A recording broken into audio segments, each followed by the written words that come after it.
On a commencé à jouer au foot, à apprendre comme ça. Il n'y avait pas d'équipement comme on a maintenant.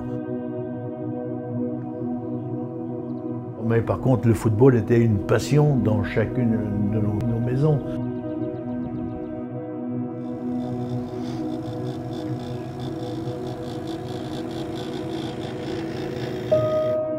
C'était la fièvre du pays. Encore, c'est des époques très très fortes. Hein. Tout un club qui est derrière toi, c'est des supporters, des bénévoles, c'est une commune. Je dis souvent la vigilante elle a 85 ans mais c'est pas une vieille dame. C'est même plutôt une ado qui est en train de grandir.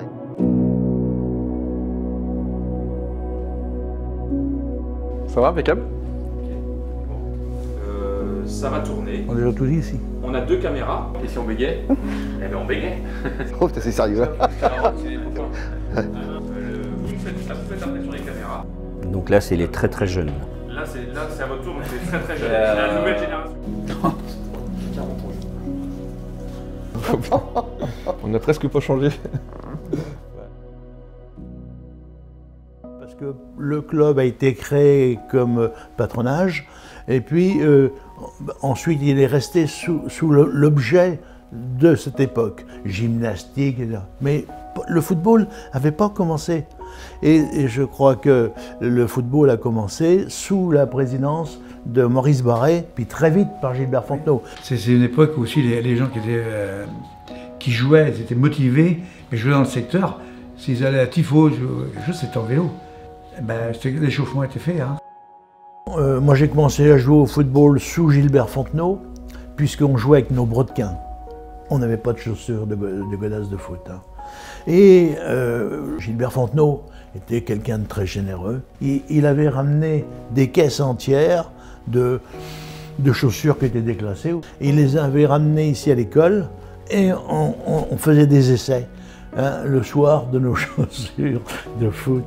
Alors avec des crampons, avec des lamelles de cuir pointées en dessous. Oh putain. C'est comme ça que le football a commencé tout gamin, dès l'âge de minime. Après, nous, les terrains, on avait donc le château. À notre connaissance, il y a eu un terrain au Clos des Chênes qu'on connaît, mais c'est celui qui a été utilisé le plus avant ce terrain-là. Nous qui avons vécu notre période de footballeur plus ou moins longue, mais sur des terrains plutôt exécrables, et le monde peut en parler dans notre âge, c'est sûr qu'aujourd'hui c'est un luxe. Pour moi c'est un luxe. Il n'y avait pas d'équipement comme on a maintenant. Vous êtes gâtés avec les équipements sportifs qu'il y a ici maintenant. Je pense que ça a permis d'attirer des gens, alors soit entraîneurs, soit joueurs extérieurs, parce que quand les gens voyaient les installations, ils se disaient « Ah oui, c'est quand même un club, il y a des installations sympas, qui semblent structurées et tout. » Donc on voulait axer le développement de la formation, parce qu'on se disait que c'était à la base qu'il fallait démarrer. Moi, j'avais eu la chance de rencontrer en 87 un ancien pro de Grenoble qui s'appelle Patrick Duvaux.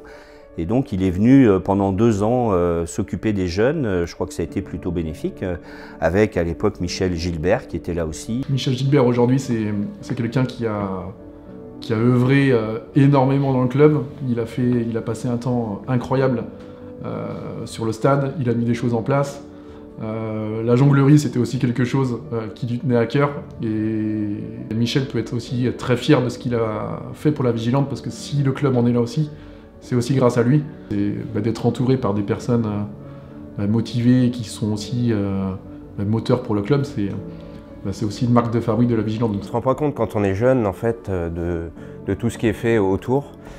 Moi je sais que voilà, jeune, même début senior, tout ça, j'étais plutôt concentré sur le terrain, sur ce qui passait, je venais à l'entraînement, voilà tout ça.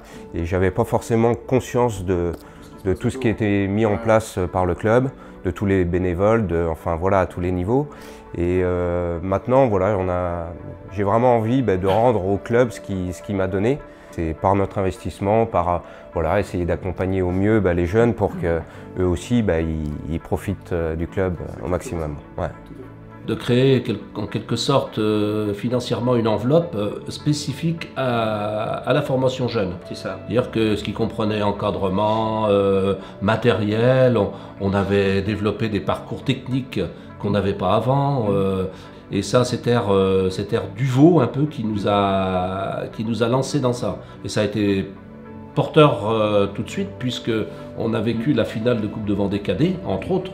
Hein, et encore en plus, cette finale de Coupe de Vendée Cadet, pour un peu, on finissait on gagnait par forfait. Parce qu'il y a eu 3 expulsions. Il y a eu 3 expulsions. Et la 4e n'était pas loin. Hein. Mais nous, on était contents d'avoir franchi ce palier.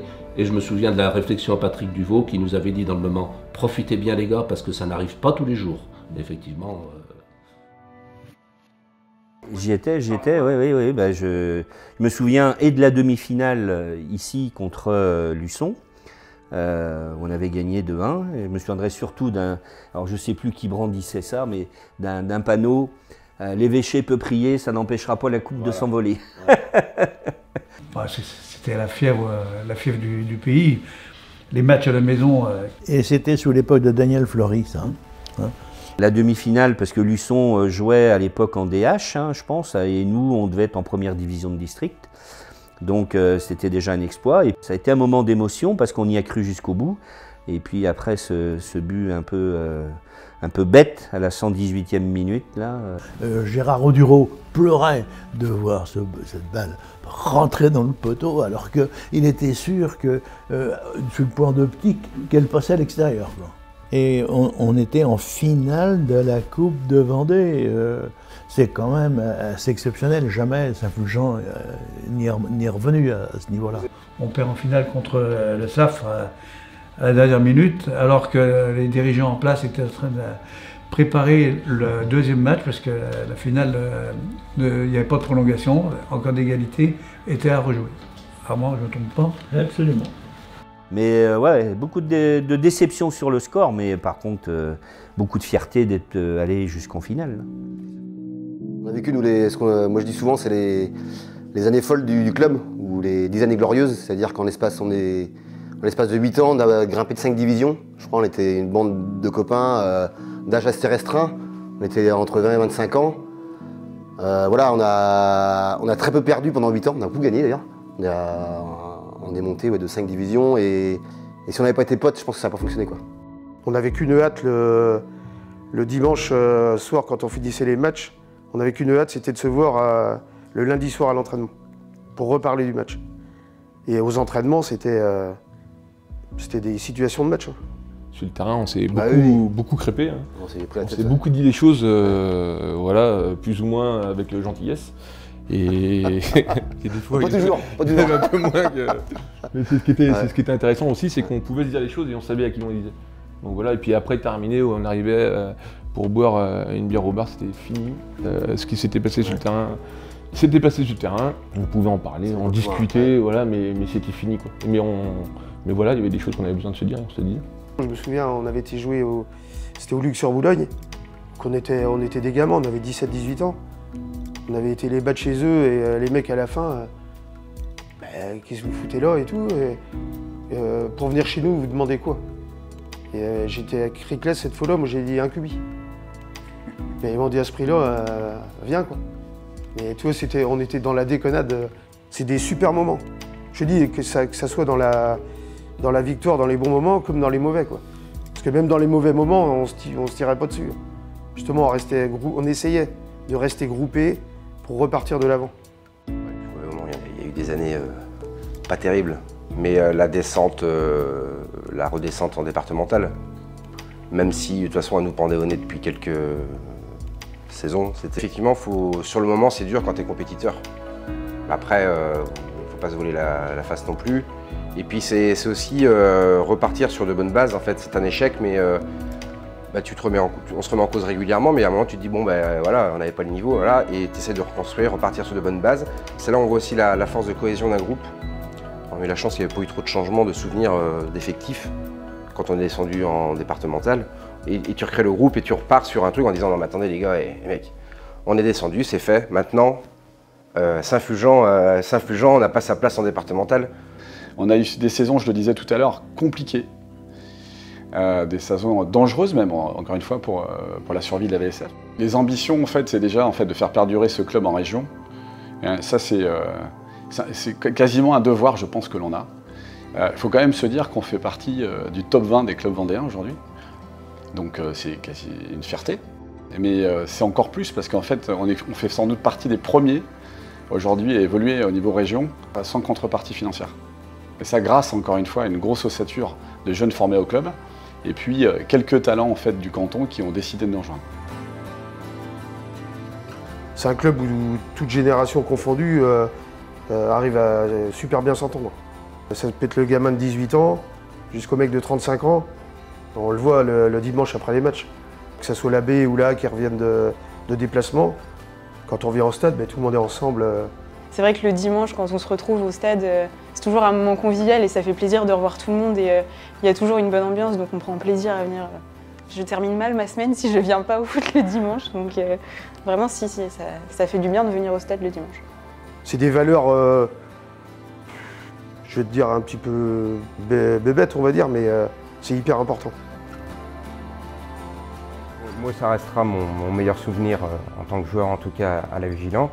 Il y avait une ferveur incroyable dans le club, de longues semaines avant que ça arrive. Il y avait une grosse ferveur aussi dans toute la commune. Voilà, on n'avait jamais vu ça. Ouais, on était vraiment le petit de la Coupe de France et du secteur, on va dire. Et même s'il n'y avait pas de caméra ou quoi que ce soit, mais on sentait vraiment les gens qui étaient vraiment omnibulés par cette journée-là. Et nous, en tant que joueurs, on a eu la chance, c'est vraiment une chance, et j'en ai même quelques frissons en parlant de vivre un moment pareil en fait. Et c'est vrai que j'ai vécu le parcours de l'extérieur. J'avais assisté au 6e tour contre Belligné, qui était un match incroyable dans le suspense. On mène 2-0, ils reviennent, on repasse, ça fait 3-3 puis on marque à la fin. Et c'était vraiment le match de Coupe de France, voilà, le pur match de Coupe de France. Et voilà, moi je le dis souvent aux joueurs, on vit pour ces moments-là. Et à l'époque, Chab le dit, il dit je nous croyais morts, enterrés, et on a eu un sursaut d'énergie collectif qui fait qu'on va chercher ce 4e but. On se voyait tous perdre, c'était fini, voilà. Et en fait c'est le dépassement, le surpassement, tu finis rincé, les jambes, un terrain il pleuvait, il faisait un temps, c'était une tempête, c'était un temps mais horrible. Et voilà, et l'issue elle est hyper heureuse quoi. Et tu passes un cap et là tu crées l'histoire du club quoi. Après, le match du 7e tour c'est du bonus, mais voilà. On voyait tout le monde arriver petit à petit dans le stade, on s'est chauffé sur le terrain principal et ça se remplissait, ça n'arrêtait pas de se remplir. Ouais. On n'avait jamais vu un stade comme ça et tout, ils appelaient ça le Charnier Rouge. Le Charnier Rouge, je crois. Le Charnier Rouge. Donc voilà. Donc ouais, c'est une page historique, c'est des grands moments, au-delà du joueur en tant que tel, c'est tout un club qui est derrière toi, c'est des supporters, des bénévoles, c'est une commune. C'était dingue pour la Vigilante où je pense qu'on a dû faire le record d'entrée avec on s'est cru un club professionnel et on a de la chance que c'était il n'y a pas si longtemps que ça. Moi j'avais la chance d'y être, je sais pas toi Salomé. Là je vois Thibaut qui est sur la photo là, tout petit. Voilà, maintenant c'est lui qui est à notre place. Voilà, j'espère que des jeunes comme ça qui étaient présents à ce moment-là ou d'autres qui vont arriver après vivent un moment comme ça parce que c'est ce qu'on espère tous.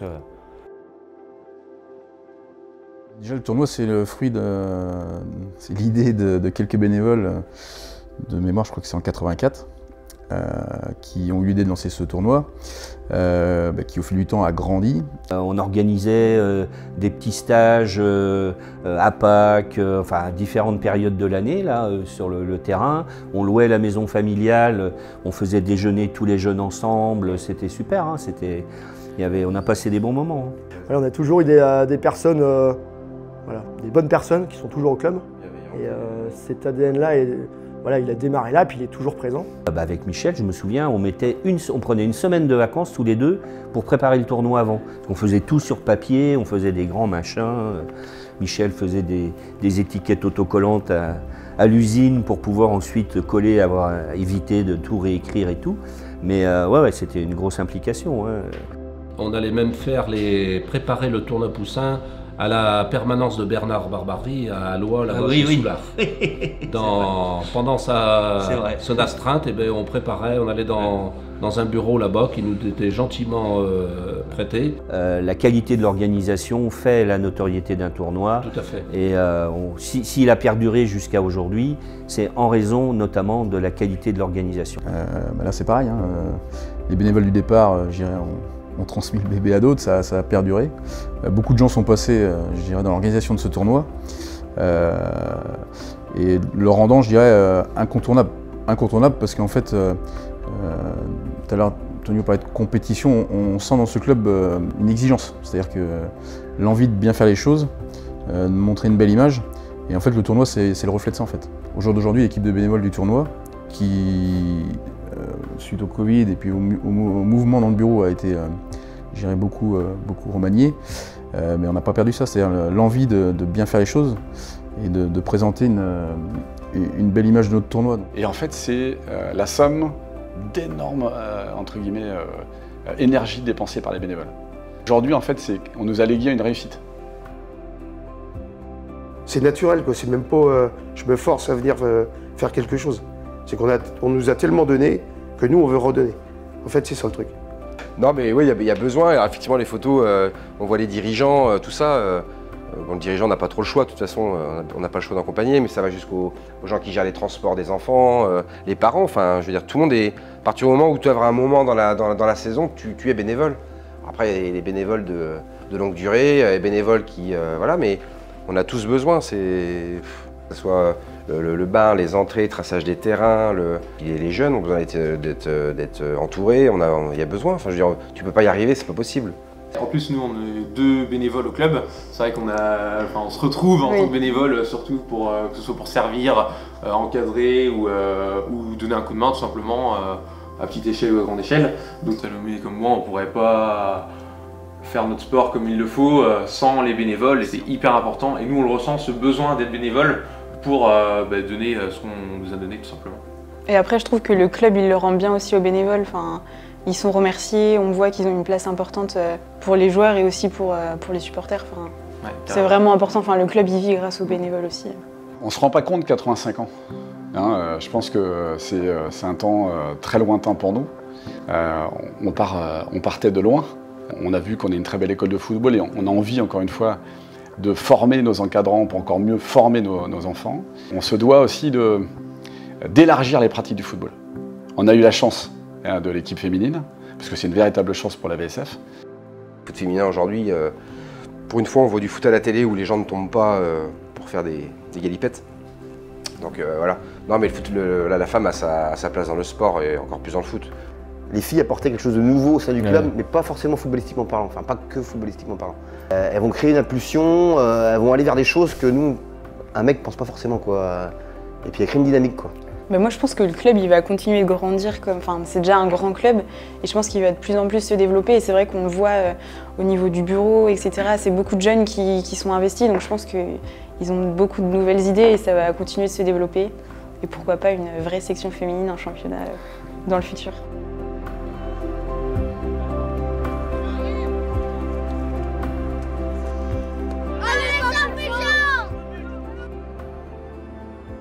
Qu'est-ce qu'on retient de tout ça? Je pense qu'on a réussi en fait à passer, encore une fois, les épreuves, mais aussi on a réussi grâce à l'implication de chacun, l'esprit d'équipe et surtout la volonté en fait, de faire partie d'une aventure humaine.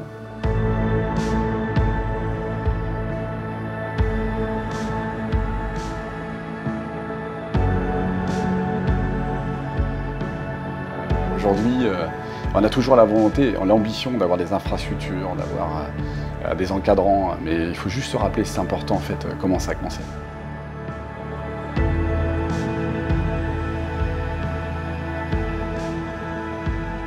On est en train de créer de nouveaux chapitres à la VSF et on a des jeunes nombreux impliqués quasiment dans toutes les parties du club.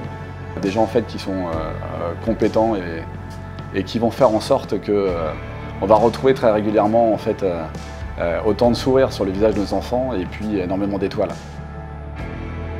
Parce qu'il ne faut jamais oublier que la promesse de la VSF, c'est que la vigilante brille.